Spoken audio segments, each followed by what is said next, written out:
इधर जैसे अतीक अहमद हत्याकांड में हुआ बहुत बड़ा खुलासा, उधर गृह मंत्रालय से आया सीधे फोन। योगी ने दिया जवाब, उड़ गए सभी के होश। अतीक को गोली मारने वाले अतीक से बड़ा माफिया बनना चाहते थे। अतीक को मारने के लिए लाखों की पिस्टल का हुआ इस्तेमाल। गुस्से में अमित शाह। अतीक ने उगल दिए थे 2 बड़े नेताओं के नाम। अतीक की हत्या करने वाले हैं कंगाल, फिर लाखों की पिस्टल किसने दिलाई पता चल गया। इधर योगी आदित्यनाथ गृह मंत्रालय को रिपोर्ट सौंप ही रहे थे, उधर पुलिस ने बहुत बड़ा खुलासा कर दिया। अतीक अहमद की हत्याकांड में इस खुलासे के बाद गृह मंत्रालय में भी हलचल तेज हो गई। अभी तक लग रहा था कि तीनों आरोपियों ने दुश्मनी की वजह से अतीक अहमद को गोली मारी थी, लेकिन ट्रेलर जैसा दिख रहा था, पिक्चर एकदम अलग निकली। इस हत्याकांड को बाकायदा बहुत सोच समझकर अंजाम दिलवाया गया। क्या है पूरी कहानी, आप सुनेंगे तो आप भी चौंक जाएंगे। आपको सारी बात बताएं उससे पहले अब तक अतीक अहमद की हत्याकांड के बाद से क्या क्या हुआ है, एक बार संक्षेप में उसके बारे में समझ लीजिए। आधी रात को अतीक अहमद की 3 हमलावरों ने गोली मारकर हत्या की थी। तीनों पत्रकार बनकर मेडिकल कॉलेज के बाहर पहुंचे थे और जैसे ही अतीक बाहर निकला था, उस पर ताबड़तोड़ पुलिस की मौजूदगी में ही गोलियां चला दी गई थी। लेकिन जैसे ही इसकी खबर योगी आदित्यनाथ को मिली,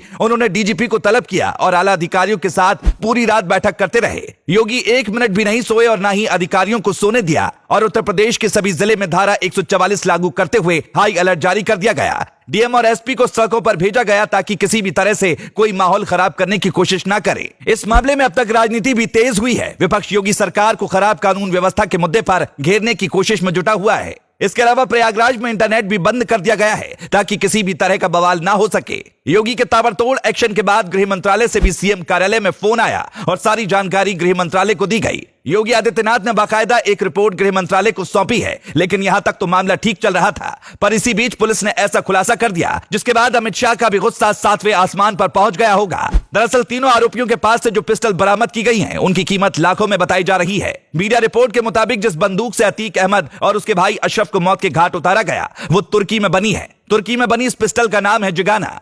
बताया जा रहा है कि इसकी कीमत करीब 6 से 8 लाख के बीच है और इसी तरह की 3 पिस्टल का इस्तेमाल अतीक और अशरफ को मौत के घाट उतारने के लिए किया गया। लेकिन यहां पर हैरान करने वाली बात यह है कि यह पिस्टल इन तीनों आरोपियों के पास कहां से आई और कैसे आई, क्योंकि इनके पास खाने तक के सही से पैसे नहीं थे और ये गरीबी में अपनी जिंदगी जी रहे थे। ये पूरी तरह से कंगाल हैं। पिस्टल की कीमत सामने आने के बाद ही इस हत्याकांड की गुत्थी एकदम से उलझ गई है। सवाल यही है कि जो खुद भुखमरी और गरीबी से जूझ रहे हैं, उनके पास लाखों रुपए कहां से आए और उन्होंने कैसे इस महंगी पिस्टल को खरीदा। इसीलिए अब कयास लगाया जा रहा है कि किसी ने जानबूझकर अतीक अहमद को मरवाया और वो आदमी कोई छोटा आदमी नहीं था, बल्कि कोई नेता या फिर कोई बड़ा बिजनेसमैन हो सकता है, जिसके बारे में अतीक अहमद खुलासा कर सकता था।